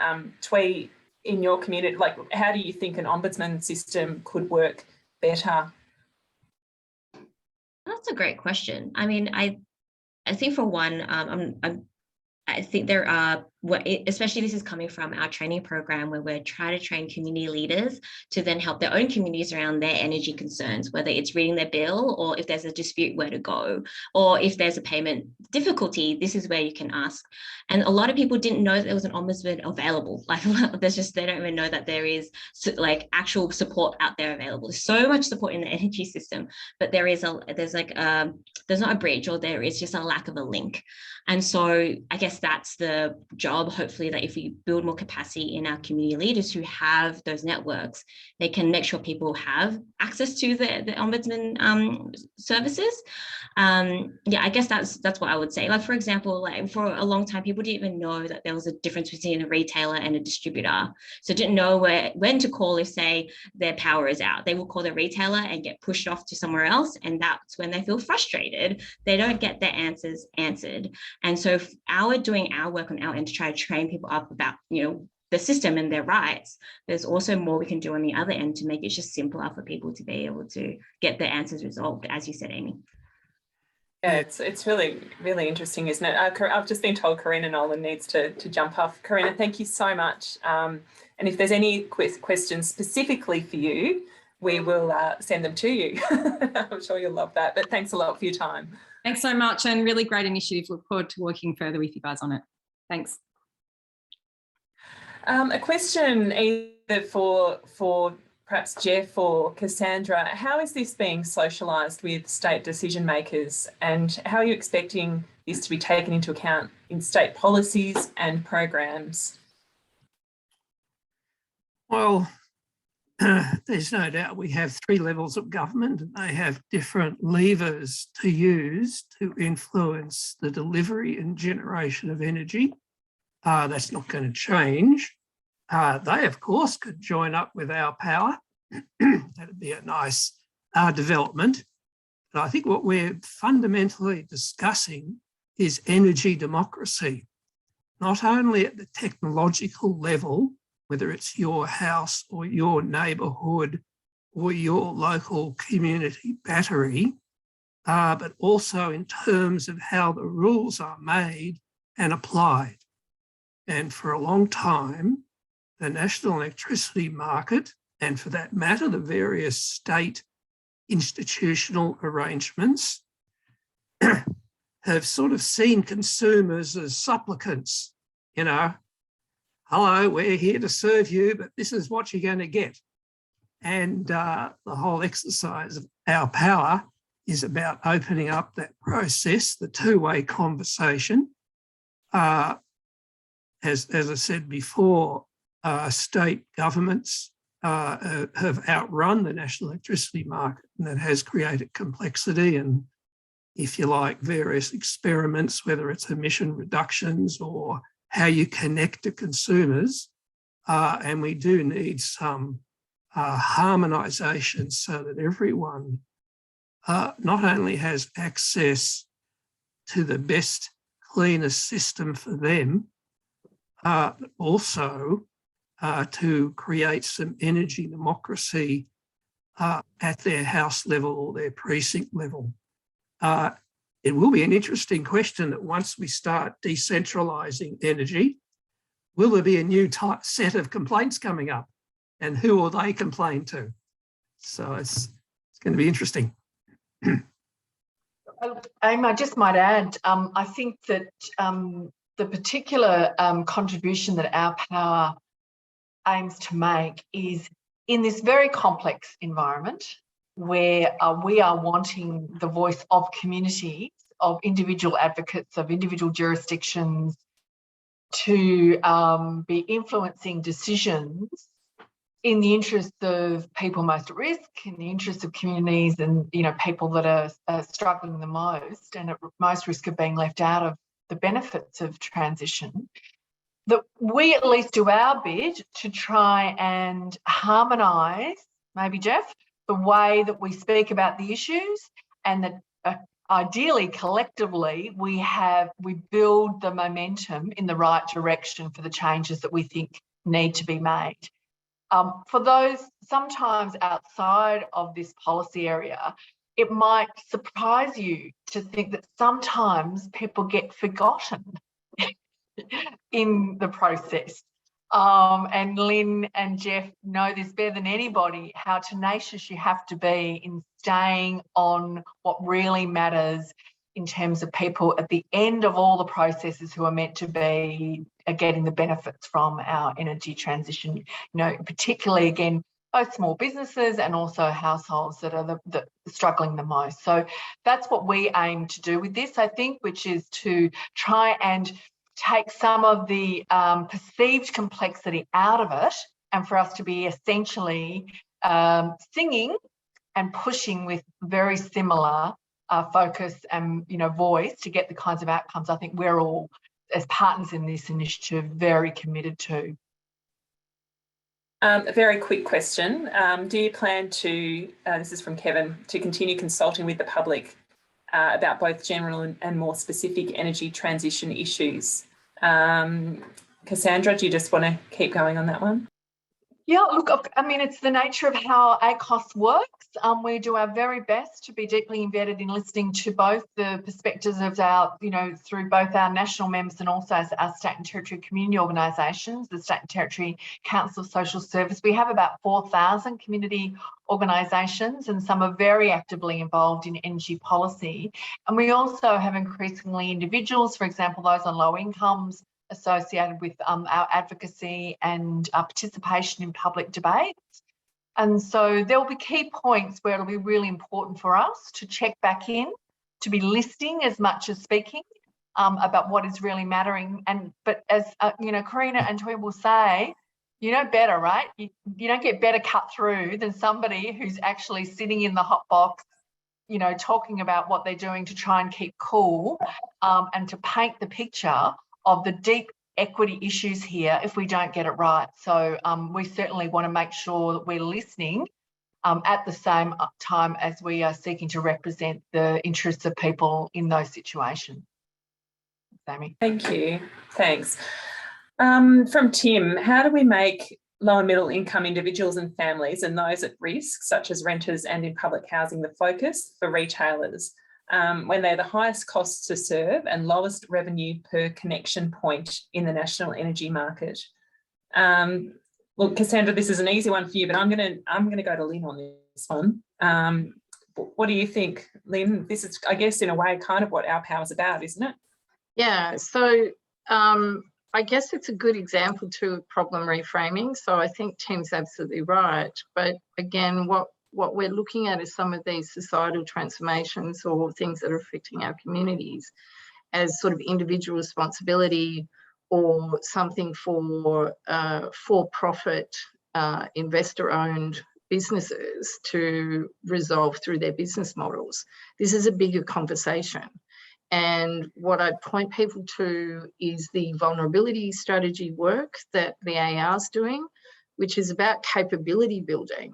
But I want to turn Tim's sort of question or proposition on its head, which says, how can business models evolve to actually, you know, be more efficient at providing the needs? But what else do we need to do? And we're past masters in the energy sector of actually breaking the problem up and saying it's an energy problem. This is a housing problem. This is a opportunity problem. This is what are the roles for government problem. You don't just sit there and narrowly, and I'm not having a go at Tim, I hope he doesn't think I am, he's a great friend of mine. So, you know, you don't narrowly go, here's a problem that has a human, community, people dimension, and say this is the narrow bit that we should ask the energy sector to solve. So we want to broaden all that out into what levers do we have. And then just to close out on what Cass was saying, and again reinforce what I've heard Twee say and how much I believe it, that it should be a mantra for all of us to engage with people and communities to get their perspectives and input. Okay, Jeff, here's one for you. It's almost lucky dip, isn't it? How does this idea to electrify everything, how does that fit with this vision? For example, replacing gas heating and cooking with electrical would be cheaper for householders if we get this renewable transition right. We know that gas prices are going up, for example, and there's real concerns about supply, but who pays the capital cost of doing this? I mean, obviously we've seen generous rebates in various different forms. What if we're going to try and bring people along, is electrifying everything the answer? And if so, how on earth do we fund it? Well, that's certainly one of our major objectives, is decarbonising the electricity system, and we would like to see the national electricity objective more embracing the more specifics we've been discussing, whether it's decarbonisation or greater accessibility, etc. I think about the whole solar panel on roofs experience. Started off with very generous feed-in tariffs.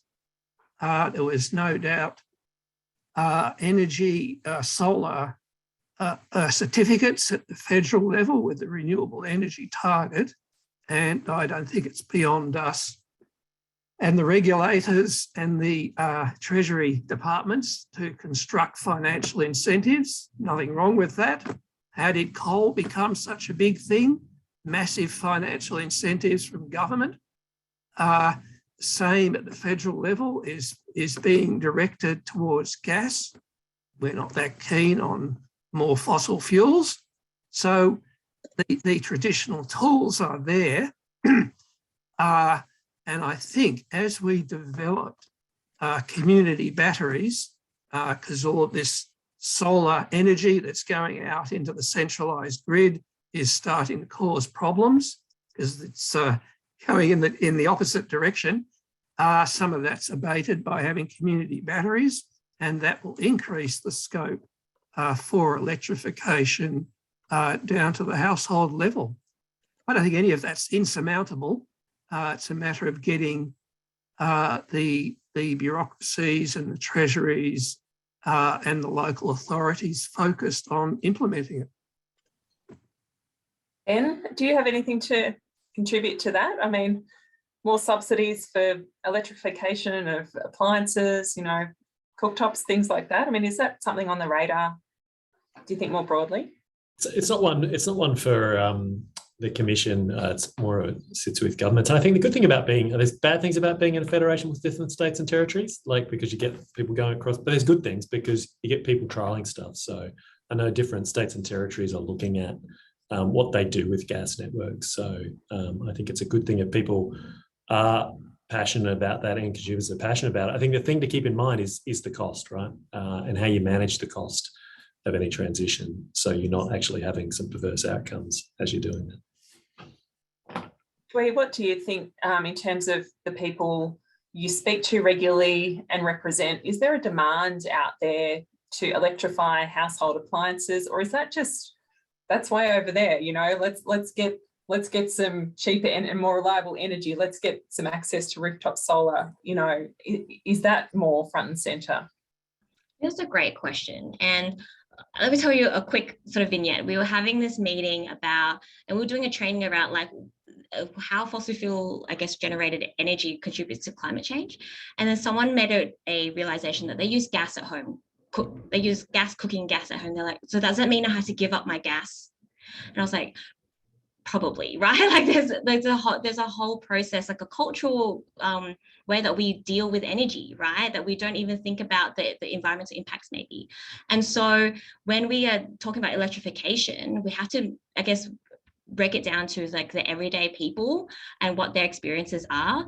And so that, you know, we don't have this conversation here assuming that everyone's okay with it. And then when it starts to impact people's lives, they start to react and organize against that move, which we know is needed, because electrification, if it's coming from renewable sources, that's a way we need to transition a lot of our like a gas, you know, systems and things like that. So yeah, I think there's a level in which we need to talk about it to everyday people. What does that mean for their lives moving forward? And Amy, it's Kelly here. I might just jump in. I think this is a really good example of one of the key principles is about thinking long term and being flexible. You know, if we leave it for another 5 or 10 years, we're going to be in the same problem that we have been in other things, that suddenly we continue to invest in gas to homes through reticulated energy. We'll have stranded assets. Even if we are able to move to renewable hydrogen, people still have to change their appliances. And those people that rent or can't afford it will be left behind. So we actually need to be thinking about these things now, about the long term now, and making sure the transition is fair and equitable. And there's a lot of people that think that electrification is actually going to be more efficient and cheaper for people, and enable people, those that can engage and want to engage in the market, to be able to engage. So, you know, that's a great example of how we need to be applying our power right now to a problem that we're facing. Yeah, that's right. And it also depends where you live in Australia as to how reliant on gas you may be. Certainly, you know, the cooler climates may already have gas heating, and to switch from that is a pretty expensive and, you know, a big exercise. Lynn, did you have any thoughts on that before we move on to another question? Yeah, I think I'm just going to reinforce what everyone's just said. I mean, I've had to, you know, think a lot about this and talk to communities a lot about this, usually via radio or in community meetings.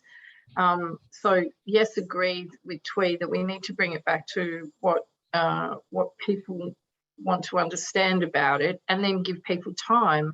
The other thing that, again, I want to emphasize something we're thinking a lot about is, again, in the energy sector, we tend to think a lot about individual responsibility and markets, whereas in fact, this is a great example of where people can't be left on their own to do this. They have to be supported. And when they understand it, they can make the transition, but we're fundamentally changing their home. We are changing how they live in their home, how they experience their home, whether that's with solar or electrification or otherwise, where the experience of gas heating is very different to electric heating. It actually physically is a different experience. Changing to using gas, those are conversations we have to have. It's not people don't want to do it, but they want to know about disruption. They want to know what difficulty it's going to cause them. They're going to want to know how they need to adjust. We need an industry and a workforce that is ready to do it. Our family in Canberra talked to me on Talkback Radio about, he said, look, I've thought about doing this, but the industry, the guy turned up and said, you've got gas ducted heating, but your house isn't suitable for electric ducted heating. We'd have to raise the floor level, and that's huge. So we've actually got a workforce and an industry that's actually not ready to deliver this change in our built environment, and we need to insulate our houses. It's great to electrify everything. It's great to have solar for those who can if you own a roof, but if you're not insulating your house, so we've got to think about insulating 10 million homes. And again, we need an industry and workforce. So gas, electrification are all tied up in how we live, which is what Twee's saying. And I just want to put a punctuation mark as well. It's very critical we talk about households, but ECA also thinks a lot about these challenges and the transition for small business who are not often well served. So commercial and industrial, they have big, they have big workforces, they can hire experts, there's people who can come and solve their problems for them. But small business suffer from exactly the same thing with the transition that households do. What is going to be asked of me? Am I being given time to actually change how I work, how I run my business, and then how are you problem solving for me? when people want to run a restaurant to serve meals at night, and electricity is going to be more expensive at night because it's reliant on variable renewable energy, largely sunshine, how are we solving that problem for people? Or are we just going to make it more expensive and, you know, make eating out more expensive, or make being profitable as a small business more expensive? Yeah, it's really interesting. I mean, small business are often sort of lumped in with consumers in some ways. And I guess a question without notice, it's not on the chat then. I mean, how is ourPower relevant to small business owners? Is that a consideration in this? And if so, how? I'm happy to take that on. Go, Lynn. I think we'd agree. It's completely relevant. And as Lynn was just explaining, for some parts of the community, whether you're a private household or a small business, your financial pressures and the constraints on your capacity to control anything over your energy use is out the back door. And so this is an area where historically for us, we've had very strong alliance with small business on the advocacy of what's needed here. This is another great example, I think, Lynn, of, again, shared voice, with a really, you know, again, putting people at the front, because in the end, for many of those small businesses, there are a small number of people who are just trying to make ends meet, and of course have now accumulated a lot of debt behind them, because they're not the ones that have done that well out of the pandemic either. And I think we know that this is multiple effects. And I just might at this moment also add to the various really, you know, fantastic contributions in highlighting again that what we see is this is an urgent call for action. Many of the kinds of policies that we think are needed now were needed some time ago, and the markets are moving. Business, you know, investment is moving. We can see how serious it is if we get design over this next stage wrong. And so I'm, again, really delighted that we've got this kind of solidarity of kind of shared voice across these different sectors, Lynn and Jeff, to really make sure that we are singularly focused on, you know, the risks for people, because the money markets, they've worked it out. They see the exciting future is here. It's here. And of course, you know, we want to make sure that that doesn't lead to the bad news. It should lead to much better, great news for, you know, the communities that have the most to gain out of this and also the most to lose. Yeah, thanks, Cassandra. Question from Lucy Allen. Does this framework include looking at how planning and construction of large-scale renewables can work better for regional communities? Jeff, you look very keen. Yes, well, certainly. I think whenever you get a large piece of infrastructure proposed for an area, people really do need to look at it closely and want to. It can be quite a shock.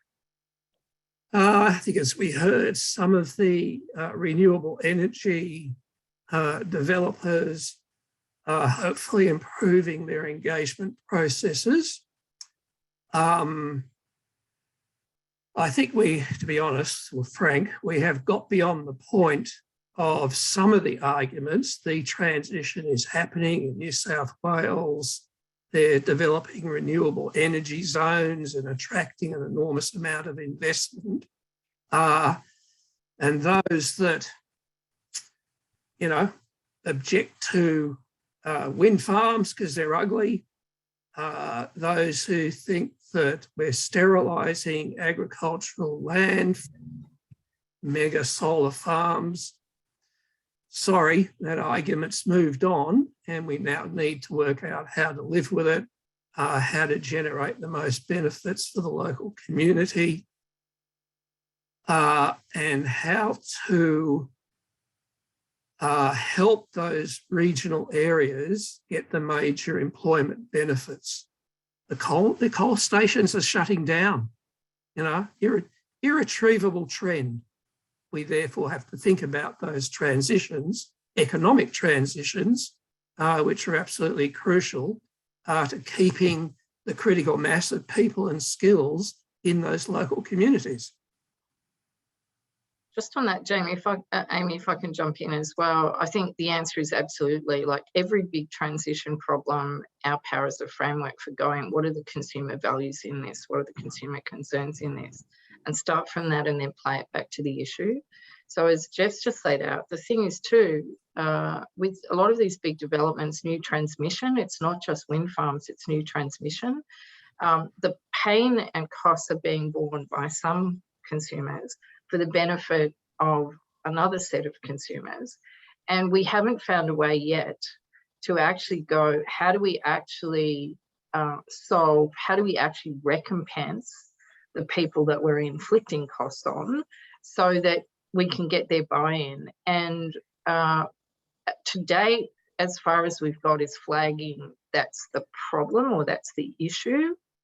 It's in the integrated system plan that AEMO's put out. They're basically saying there is a lack of social license, and I agree. So I'd be encouraging all of us and AEMO and everyone involved in these land use and planning and corridor and big transmission kind of work to be using the ourPower framework.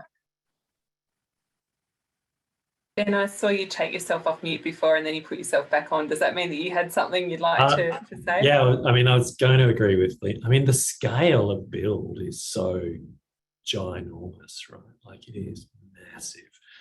And making sure we're taking communities along with us and they're being heard is critical to getting it done. And so if ourPower is a tool to do that, then we should be using it. I just think sometimes people, Jeff's point, actually, it is a power station. They have power stations, right? And it's a massive, massive build over the next 10 to 15 years. So we need to take those communities along. Otherwise, we're going to be in a lot of trouble.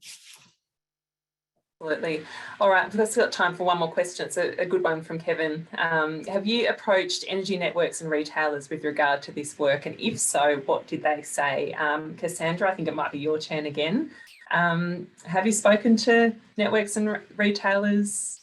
What sort of feedback about ourPower? On mute. Just need to put your microphone on. I was going to say, I might, first of all, to you, Kelly, for that one. Yeah, thank you. Yeah, absolutely. We've been talking to retailers and networks. In fact, they helped promote ourPower, and I know that there'll be representatives from retailers and networks in this webinar now.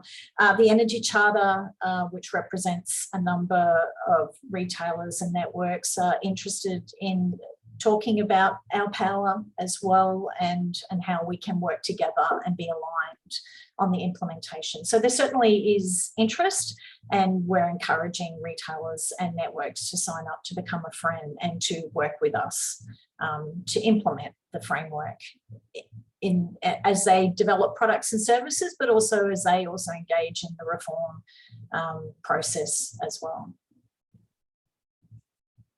All right, it's just about time for us to wrap up. Maybe we've got time for one more question, unless anyone's rushing off.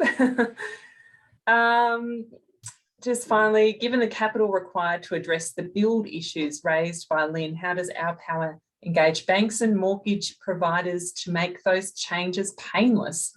Oh, a pointy financial question, Lynn, possibly for you. Do you want to tackle that one in the last couple of minutes? I'm okay with that, because it's one I've been thinking about in lots of ways. I guess there's a sort of big capital projects kind of issue.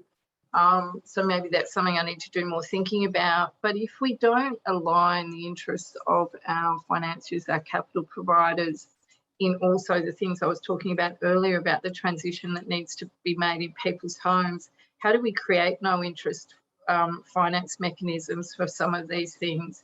How do people get good advice and information on what to do and what to finance?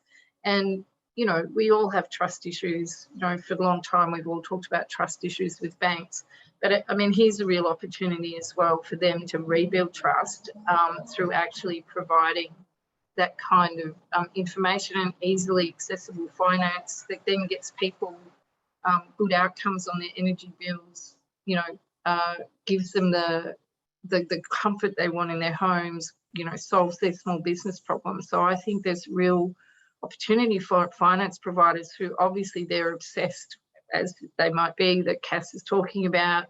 There's a huge transition to finance, but I want them to think about financing what I'm calling the second transition. It's not just exiting coal and big wind and big solar and big batteries. The transition and the cost of it are going to be much lower if we do it with the community and we can enable them to make those decisions. Otherwise, we've got to build these big assets and then consumers are paying for them anyway. So there's a critical loop back to the people who are the custodians of, giving us the financial means to address the challenges. I might just add on to that, Lynn. A couple of things. I think it's very clear that if we don't act pretty fast on some of the regulatory requirements here, the cost of not acting and getting this done well will be far more than they should be. And I think we'll look back on the lack of some of the action around the transition out of coal and go, gee, we could have done that better and cheaply and with much less pain if we'd been on it, over a decade ago. An example for me is mandatory energy efficiency standards into rental properties. Similarly about so we shouldn't be building anything now that is not, suitable for adapting to electrification and again to the best standards on energy efficiency and accessibility for people, so that every move we make now, we're as ready as we can possibly be. I think the other part of it is to recognise that Australia has shown over the last 2 years what it's capable of doing when, as a very wealthy country, we are the second most wealthy country by median household wealth in the world after Switzerland,